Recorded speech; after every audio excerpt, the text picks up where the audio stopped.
Golconda రిసార్ట్లో BRS ఎమ్మెల్యేలు ఎమ్మెల్సీల ఉమ్మడి orientation సమావేశం జరిగింది. బడ్జెట్ సమావేశాల నేపథ్యంలో అసెంబ్లీలో అనుసరించాల్సిన వ్యూహంపై చర్చించారు. 6 గ్యారంటీలు అమలు చేయకుండా కాంగ్రెస్ సర్కార్ వ్యవహారాన్ని సభలో ఎండగడతామని కేటీఆర్ తెలిపారు. ఈ సమావేశంలో సీనియర్ నేతలు మధుసూదనాచారి, బండా ప్రకాష్, తలసాని శ్రీనివాస్ యాదవ్, సవితా ఇంద్రారెడ్డి ముఖ్య నేతలు ప్రసంగించారు.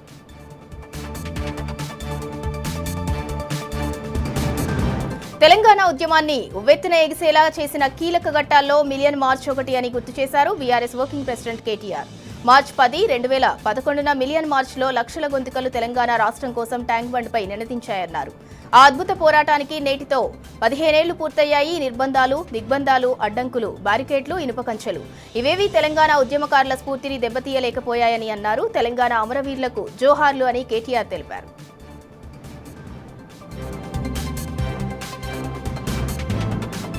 సంగారెడ్డి జిల్లా బీఆర్ఎస్ అధ్యక్షుడు ఎమ్మెల్యే చింతా ప్రభాకర్ ఏర్పాటు చేసిన ఇఫ్తార్ విందులో మాజీ మంత్రి ఎమ్మెల్యే హరీష్ రావు పాల్గొన్నారు. విందులో పెద్ద సంఖ్యలో ముస్లింలు, బీఆర్ఎస్ నాయకులు పాల్గొన్నారు. ముస్లిం సోదరులకు పవిత్రమైన మాసం రంజాన్ అని అన్నారు హరీష్ రావు.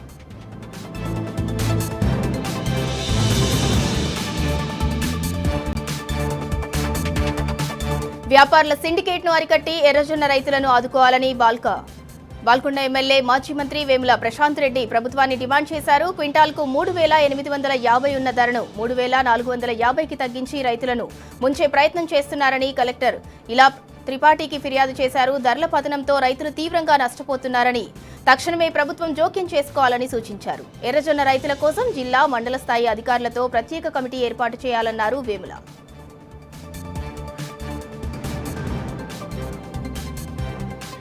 తెలంగాణ ఉద్యమంలో మిలియన్ మార్చ్ ఒక అపూర్వ ఘట్టమన్నారు మాజీ మంత్రి శ్రీనివాస్ గౌడ్.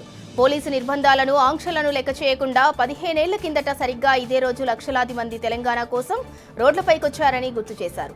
ఆనాడు మిలియన్ మార్చ్లో పాల్గొనడం గర్వంగా ఉందని చెప్పారు. తెలంగాణ సాధనలో మిలియన్ మార్చ్ కీలక పాత్ర పోషించిందన్నారు. తెచ్చుకున్న తెలంగాణను కేసీఆర్ పాలనలో అన్ని విధాలా అభివృద్ధి చేసుకున్నామన్నారు శ్రీనివాస్ గౌడ్.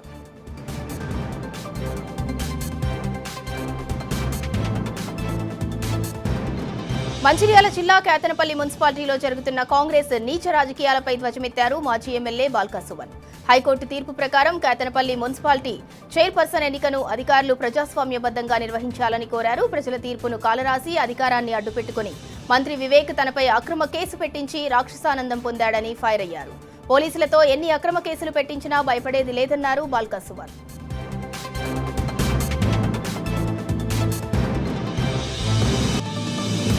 ముషీరాబాద్ అడిక్మెట్ డివిజన్లోని బస్తీలో మౌలిక సదుపాయాల కల్పనలో కాంగ్రెస్ ప్రభుత్వం ఘోరంగా విఫలమైందని మండిపడ్డారు ఎమ్మెల్యే ముఠా గోపాల్.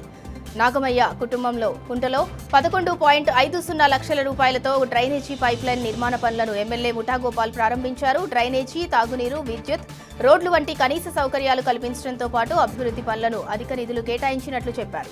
ఈ కార్యక్రమంలో బీఆర్ఎస్ నాయకులు ముఠా జయసింహ, శ్రీనివాస్ రెడ్డి తదితరులు పాల్గొన్నారు.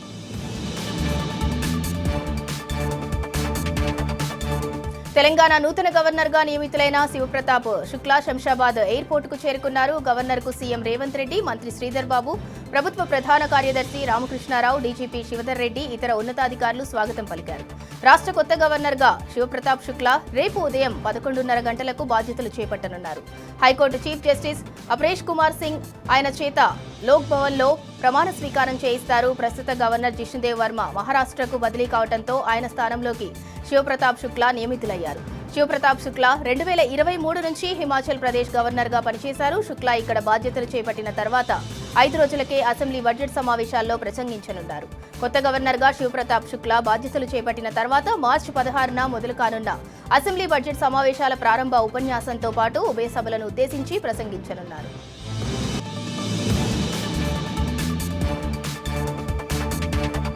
ఖమ్మం జిల్లాకు 3 మంత్రులుండి నిరర్ధకరమని మండిపడ్డారు. ఖమ్మం భూముల నిర్వాసితులు, పేదల ఇళ్లను ఆక్రమించుకోవటానికి ప్రభుత్వం సీక్రెట్ ఆపరేషన్ చేసిందని మండిపడ్డారు. 4,000 మంది పోలీసులతో దౌర్జన్యం చేసి ఇళ్లు కూల్చారని ఆవేదన వ్యక్తం చేశారు. తమ ఇళ్లు కూల్చిన చోటే ఇళ్లు కట్టించి నష్టపరిహారం చెల్లించాలని డిమాండ్ చేశారు.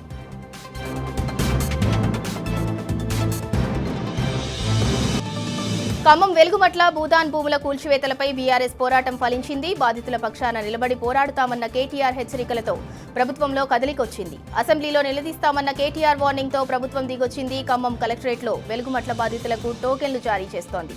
అయితే కంటి తుడుపు చర్యగా 311 మందిని మాత్రమే బాధితులుగా ప్రభుత్వం గుర్తించింది. 700 ఇళ్లు కూల్చి 300 మందినే బాధితులుగా చెబుతున్నారు అధికారులు. బాధితులందరికీ న్యాయం జరిగే వరకు పోరాడతామని కేటీఆర్ భరోసా ఇచ్చారు.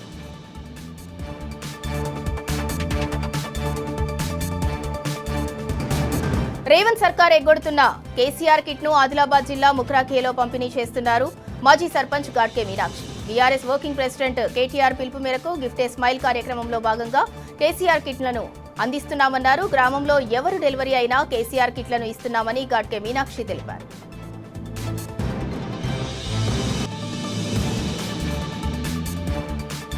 పశ్చిమాసియాలో కొనసాగుతున్న ఉద్రిక్తతల ప్రభావం భారత్పై తీవ్రంగా పడుతోంది. ఉద్రిక్తతల కారణంగా గ్యాస్ నిల్వలు క్రమంగా తగ్గుతున్నాయి. ఫలితంగా హైదరాబాద్లోని హోటల్స్ మూతపడే పరిస్థితి ఏర్పడింది. 2 రోజుల్లో హోటల్స్ మూతపడే అవకాశం ఉందంటున్నారు Telangana hotels association president Venkatareddy. 6,000కు పైగా హోటల్స్పై ప్రభావం పడుతుందన్నారు. సిలిండర్స్ రాకపోతే తమ సిబ్బందికి కూడా తిండి పెట్టలేని స్థితి వస్తోందని చెబుతున్నారు.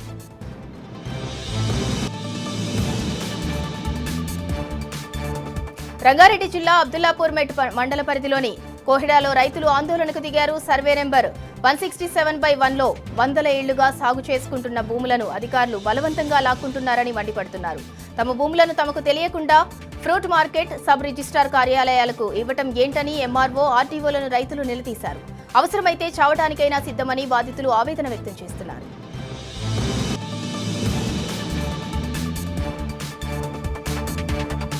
తమ డిమాండ్ల సాధన కోసం విద్యుత్ ఆర్జీఎన్ పోరుబాట పట్టింది. టీజీఎస్ ఎస్పీడీసీఎల్ కార్యాలయం ఎదుట ధర్నా దిగారు. ఇచ్చిన హామీలు అమలు చేయని కాంగ్రెస్ సర్కారుకు వ్యతిరేకంగా నినాదాలు చేశారు. సర్వీసెస్ రూల్స్ వర్తింపచేయాలని అనేక సార్లు ప్రభుత్వానికి మొరపెట్టుకున్నా పట్టించుకోవటం లేదని ఎండగట్టారు. రెగ్యులరైజేషన్తో పాటు ప్రమోషన్లతో పర్మనెంట్ ఉద్యోగాలు ఇవ్వాలని కోరారు. ప్రభుత్వం వెంటనే తమ సమస్యను పరిష్కరించకపోతే ఆందోళనకు మరింత తీవ్రతరం చేస్తామని హెచ్చరించారు.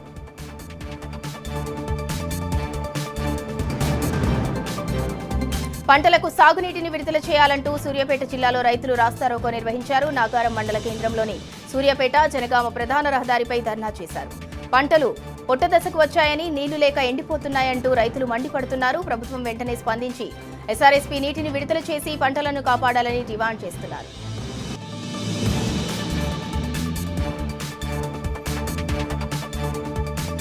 నాగర్ కర్నూలు జిల్లాలో యూరియా బస్తాల పంపిణీపై రైతులు ఆగ్రహం వ్యక్తం చేస్తున్నారు. అమరాబాద్ మండల కేంద్రంలో ఆన్లైన్లో బుక్ చేసుకున్న యూరియా బస్తాలను ఇవ్వకుండా సిబ్బంది ఇబ్బందులకు గురి చేస్తున్నారని అన్నదాతలు మండిపడ్డారు. సొసైటీ సభ్యత్వం ఉంటేనే యూరియా బస్తాలు ఇస్తున్నారని, సభ్యత్వం తీసుకోవాలని ఒత్తిడి చేస్తున్నారని రైతులు ఆవేదన వ్యక్తం చేస్తున్నారు.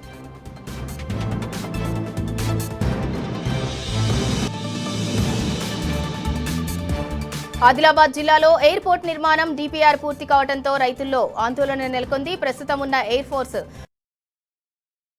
వ్యవసాయ భూములు అవసరం కానున్నాయి.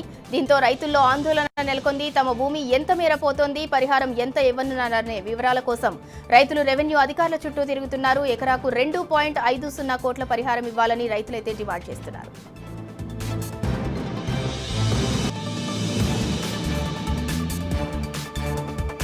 నాగర్ కర్నూలు జిల్లాలో తాగునీటి సమస్య తీవ్రతరం అవుతోంది. ఎత్తం గ్రామంలో ఖాళీ బిందెలతో నిరసన తెలిపారు మహిళలు. 2 నెలలుగా మిషన్ భగీరథ నీళ్లు రావటం లేదని ఆరోపించారు. తక్షణమే తాగునీటి సమస్య పరిష్కరించాలని గ్రామస్తులు డిమాండ్ చేశారు. నిజాం కళాశాలలో బీఆర్ఎస్వీ నాయకులు ఆందోళనకు దిగారు. విద్యా కమిషన్ చైర్మన్ ఆకునూరి మురళిని వెంటనే సస్పెండ్ చేయాలని డిమాండ్ చేశారు. ఫీజు రీయింబర్స్మెంట్ తీసేయాలన్న విద్యా కమిషన్ నివేదికపై బీఆర్ఎస్వీ నాయకులు మండిపడ్డారు. పేద విద్యార్థులకు ఇచ్చే ఫీజు రీయింబర్స్మెంట్ ను రద్దు చేయాలని రేవంత్ రెడ్డి సర్కార్ కుట్ర చేస్తోందని ఫైర్ అయ్యారు. విద్యా కమిషన్ సిఫార్సులను ప్రభుత్వం అమలు చేయాలని చూస్తే బీఆర్ఎస్వీ ఆధ్వర్యంలో రాష్ట్ర వ్యాప్తంగా పెద్ద ఎత్తున ఆందోళనలు చేస్తామని హెచ్చరించారు బీఆర్ఎస్వీ నాయకులు.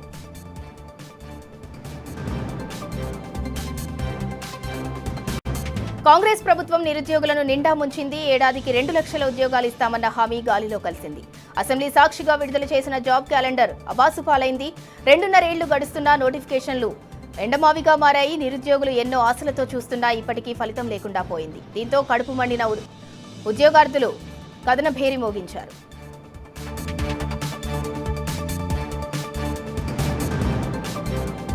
రేవంత్ సర్కార్పై నిరుద్యోగులు పోరుబాట పట్టారు. ఎన్నికలకు ముందు కాంగ్రెస్ పార్టీ ఇచ్చిన ఉద్యోగ హామీలను నెరవేర్చాలని డిమాండ్ చేస్తున్నారు. వెంటనే పోలీసు ఉద్యోగాలు భర్తీ చేయాలని దిల్సుఖ్ నగర్ లో భారీ ర్యాలీకి పిలుపునిచ్చారు పోలీసు ఉద్యోగ అభ్యర్థులు. మరోవైపు విద్యార్థుల ర్యాలీ నేపథ్యంలో దిల్సుఖ్ నగర్, చైతన్యపురిలో పోలీసులు భారీగా మోహరించారు. అనుమానం వచ్చిన విద్యార్థులను, హోటల్ వద్ద టీ తాగుతున్న విద్యార్థులను అరెస్ట్ చేశారు. క్లాస్ రూమ్ లోపలికి విద్యార్థులను వెళ్లకుండా పోలీసులు అడ్డుకుంటున్నారు. విద్యార్థులపై కేసులు పెడతామంటూ బెదిరింపులకు పాల్పడుతున్న పోలీసుల తీరుపై స్థానికులు మండిపడుతున్నారు. ఇప్పటికే అరెస్ట్ చేసిన విద్యార్థులను వెంటనే విడుదల చేయాలని హెచ్చరించారు.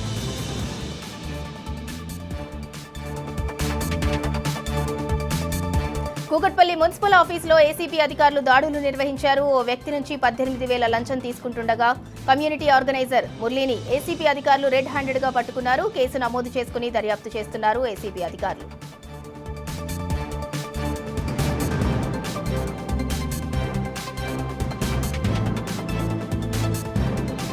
మేడ్చల్ జిల్లా కుత్బుల్లాపూర్లో 500 స్వచ్ఛ ఆటోలతో ధర్నాకు దిగారు కార్మికులు. సీఎం రేవంత్ తమకు బహిరంగ క్షమాపణలు చెప్పాలని డిమాండ్ చేశారు.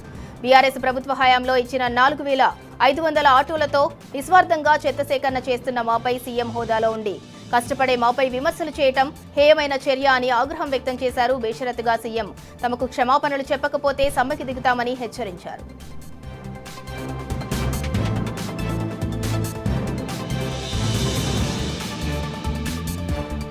హన్మకొండ జిల్లా మడికొండ డంపింగ్ యార్డ్ను తరలించాలని మడికొండ రాంపూర్ గ్రామస్తులు రిలే నిరాహార దీక్ష చేపట్టారు. డంపింగ్ యార్డ్ చుట్టుపక్కల గ్రామాలను దీక్షా శిబిరం దగ్గర ఓ యువకుడు ఆత్మహత్యాయత్నం చేయడంతో స్థానికులు అడ్డుకున్నారు.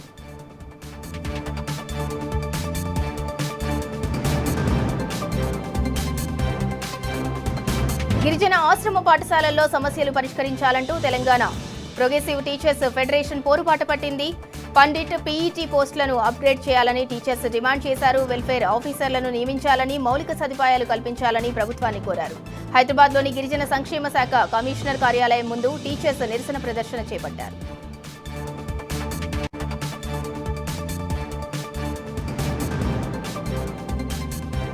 గ్రామీణ ప్రాంతాల్లో పచ్చదనం, ఆహ్లాదకరమైన వాతావరణాన్ని పెంపొందించే లక్ష్యంతో నిర్మించిన పల్లె ప్రకృతి వనాలు భూపాలపల్లిలో మందుబాబులకు అడ్డాలుగా మారాయి. బీఆర్ఎస్ ప్రభుత్వం నిర్మించిన ఈ ప్రకృతి వనాలను పట్టించుకునే నాథుడే కరువయ్యాడు. నిరుపయోగంగా ఉన్న ప్రకృతి వనాలను వెంటనే ఉపయోగంలోకి తేవాలని ప్రజలు కోరుతున్నారు.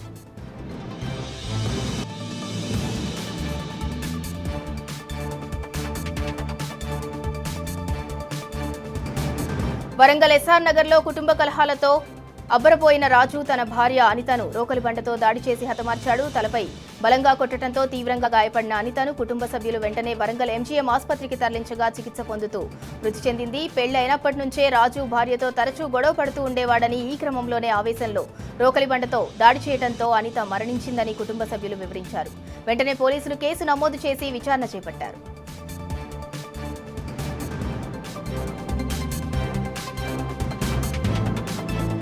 కరీంనగర్ జిల్లా తిమ్మాపూర్ బస్టాండ్ ఆవరణలో నిర్మించిన డాక్టర్ బిఆర్ అంబేద్కర్, బాబు జగ్జీవన్ రావు విగ్రహాల ముసుగులను తొలగించాలని దళిత సంఘాలు డిమాండ్ చేస్తున్నాయి. బస్టాండ్ ఆవరణలో ఉన్న మహనీయుల విగ్రహాలను 2.5 ఏళ్లుగా ప్రారంభించడం లేదని, మహనీయుల పట్ల కాంగ్రెస్ పార్టీకి చిత్తశుద్ధి లేదని అన్నారు.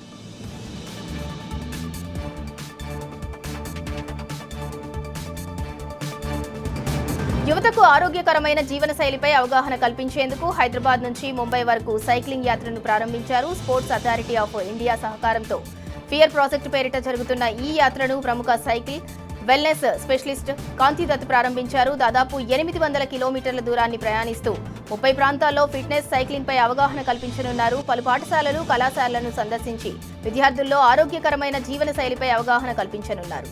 సైక్లింగ్ ను ప్రోత్సహిస్తూ యువతలో ఫిట్నెస్ పై ఆసక్తి పెంచడం ఈ యాత్ర ప్రధాన లక్ష్యమని కాంతిదత్ తెలిపారు.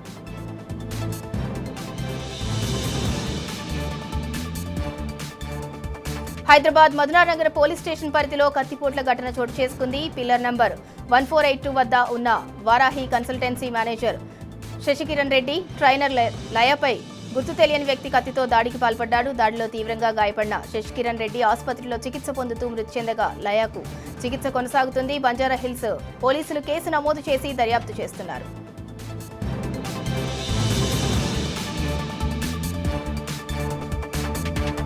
వరంగల్ జిల్లా మొగిలిచెర్ల గ్రామంలో విషాదం చోటు చేసుకుంది. పంట పొలానికి వెళ్లిన రైతుకు కరెంట్ షాక్ కొట్టడంతో అక్కడికక్కడే మృతి చెందాడు.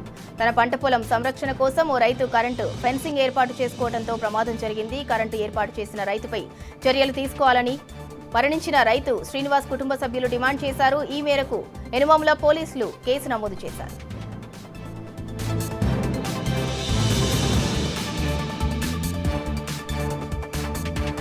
నాగర్ కర్నూలు జిల్లా కల్వకుర్తి పట్టణంలో దొంగలు రెచ్చిపోయారు. కల్వకుర్తి విద్యానగర్లో నివసించే గోపిరెడ్డి ఇంటి తాళం పగలగొట్టి చోరీకి పాల్పడ్డారు. ఇంట్లో ఉన్న 50 తులాల వెండి, తులన్నర బంగారం, 65,000 రూపాయల నగదు అపహరించారు. బాధితుని ఫిర్యాదు మేరకు పోలీసులు కేసు నమోదు చేసి దర్యాప్తు చేపట్టారు.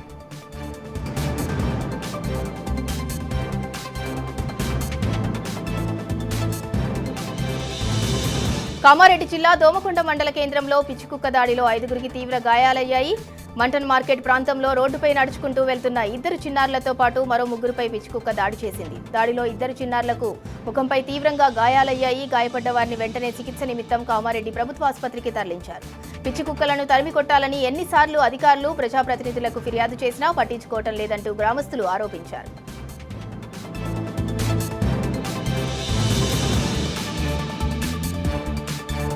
స్టేషన్ గన్పూర్ చిల్పూర్ జాతీయ రహదారిపై రోడ్డు ప్రమాదం జరిగింది. స్కూటీని కారు వెనుక నుంచి ఢీకొట్టింది. దీంతో యువకునికి తీవ్ర గాయాలయ్యాయి. దీంతో చికిత్స కోసం ఎంజీఎంకు తరలించారు.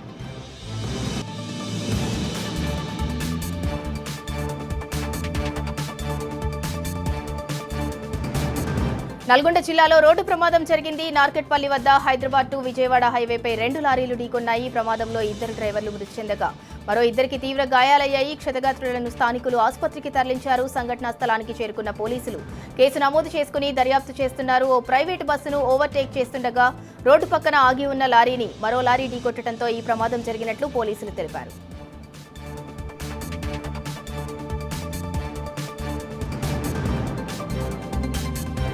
జనగామ జిల్లాలో రోడ్డు ప్రమాదం జరిగింది. స్టేషన్ గన్పూర్ జాతీయ రహదారిపై వెళ్తున్న స్కూటీని కారు ఢీకొట్టింది. ఈ ప్రమాదంలో ఒకరికి తీవ్ర గాయాలు కాగా స్థానికులు ఎంజీఎం ఆసుపత్రికి తరలించారు. ఘటనా స్థలానికి చేరుకున్న పోలీసులు కేసు నమోదు చేసుకుని దర్యాప్తు చేస్తున్నారు.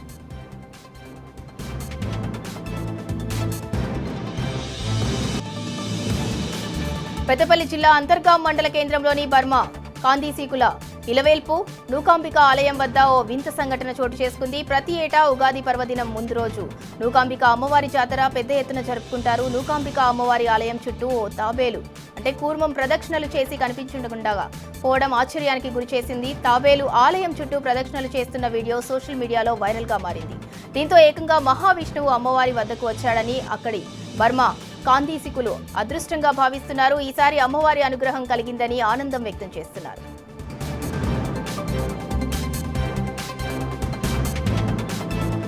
రాష్ట్రాలు విడిపోయి పుష్కర కాలమవుతున్నా తెలంగాణపై టీడీపీ నాయకులు విషం కక్కుతూనే ఉన్నారు. లోక్సభ వేదికగా తెలంగాణపై తనకున్న అక్కసును వెళ్లగక్కాడు టీడీపీ ఎంపీ లావు శ్రీకృష్ణదేవరాయలు. 2014 సంవత్సరం ఫిబ్రవరి 14 డార్క్ డే, బ్లాక్ డేగా పేర్కొన్నాడు. ఆంధ్రప్రదేశ్ పునర్వ్యవస్థీకరణ చట్టానికి పార్లమెంటు ఆమోదం తెలిపిన రోజును చీకటి రోజుగా చెప్పుకొచ్చాడు. ఆ రోజు రాష్ట్ర విభజనకు దారి తీసిందంటూ వ్యాఖ్యలు చేశాడు.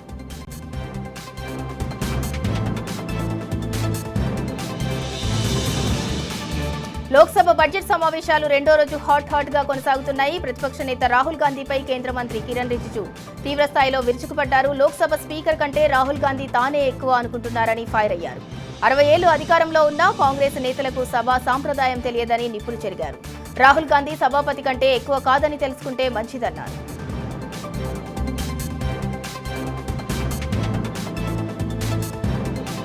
అర్హత కలిగిన ప్రతి ఒక్కరికి ఓటర్ జాబితాలో చోటు దక్కుతుందని కేంద్ర ఎన్నికల సంఘం కమిషన్ జ్ఞానేష్ కుమార్ అన్నారు. సిఈసి బృందం పశ్చిమ బెంగాల్లో పర్యటించింది. పశ్చిమ బెంగాల్లో స్వేచ్ఛగా ప్రశాంతంగా ఎన్నికలు జరిగేలా చూడటమే ఎన్నికల సంఘం మొదటి ప్రాధాన్యమని చెప్పారు. ఓటర్లపైన, ఎన్నికల అధికారులపైన రాజకీయ నేతలు ఎలాంటి బెదిరింపులకు పాల్పడినా సహించేది లేదన్నారు.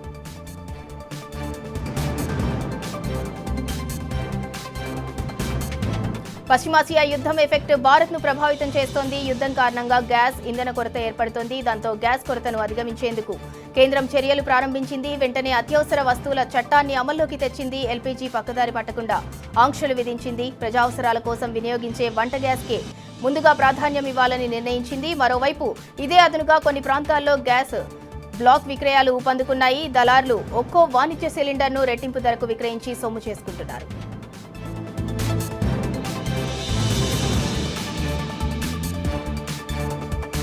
అంతర్జాతీయ మార్కెట్లో క్రూడాయిల్ ధరలు పెరుగుతున్న నేపథ్యంలో దేశంలో కూడా గ్యాస్ ధరలపై ప్రభావం పడుతోంది. కర్ణాటక రాజధాని బెంగళూరులో హోటళ్లకు ఎల్పీజీ షాక్ తగిలింది. కమర్షియల్ ఎల్పీజీ సిలిండర్ల సరఫరా నిలిచిపోవడంతో నగరమంతటా హోటళ్లు మూతపడ్డాయి. కమర్షియల్ గ్యాస్ సరఫరాను కొన్ని గ్యాస్ కంపెనీలు నిలిపివేయడంతో బెంగళూరు హోటల్ అసోసియేషన్ ఆందోళన వ్యక్తం చేసింది. విద్యార్థులు, డ్రైవర్లు, వృద్ధులు ఇంకా అనేక మందికి ఆహారాన్ని అందజేసే హోటళ్లు కూడా అత్యవసర సర్వీసులుగానే పరిగణించాలని కోరింది.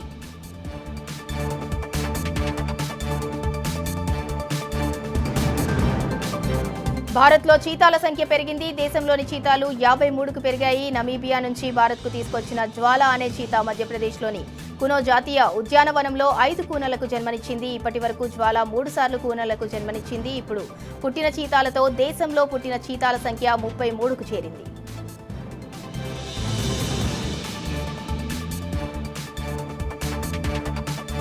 హైడ్రా కూల్చివేతలు అమెరికాలో ఉన్న వారిని కూడా షేక్ చేస్తున్నాయి. అన్యాయంగా తమ ఇళ్లు కూల్చారని ఓ ఎన్ఆర్ఐ మహిళ ఆవేదన వ్యక్తం చేశారు.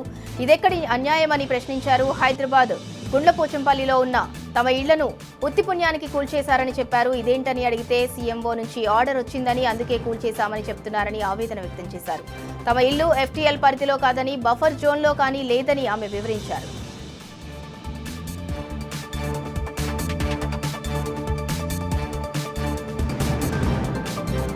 ఇరాన్ ఇజ్రాయెల్ యుద్ధం వేళ అమెరికా ఇరాన్ల మధ్య మిసైల్సే కావు, మాటల తూటాలు కూడా పేలుతున్నాయి.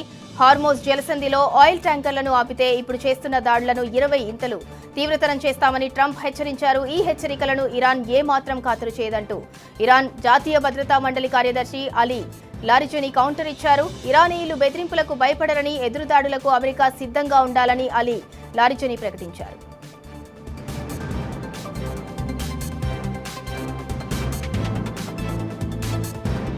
ఇరాన్పై ఇజ్రాయెల్ అమెరికా దాడులు కొనసాగుతున్న వేళ అమెరికా అధ్యక్షుడు ట్రంప్ కీలక ప్రకటన చేశారు. ఇరాన్లోని చెడును పూర్తిగా ఓడించేదాకా అమెరికా దళాలు వెనక్కు తగ్గవని చెప్పారు. ఇరాన్తో యుద్ధం ప్రారంభమైనప్పటి నుంచి ఇప్పటి వరకు ట్రంప్ అన్నారు.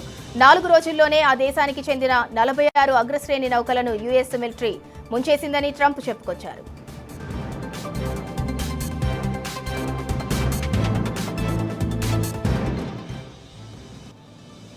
ఇవి న్యూస్ ఎక్స్ప్రెస్ అప్డేట్స్.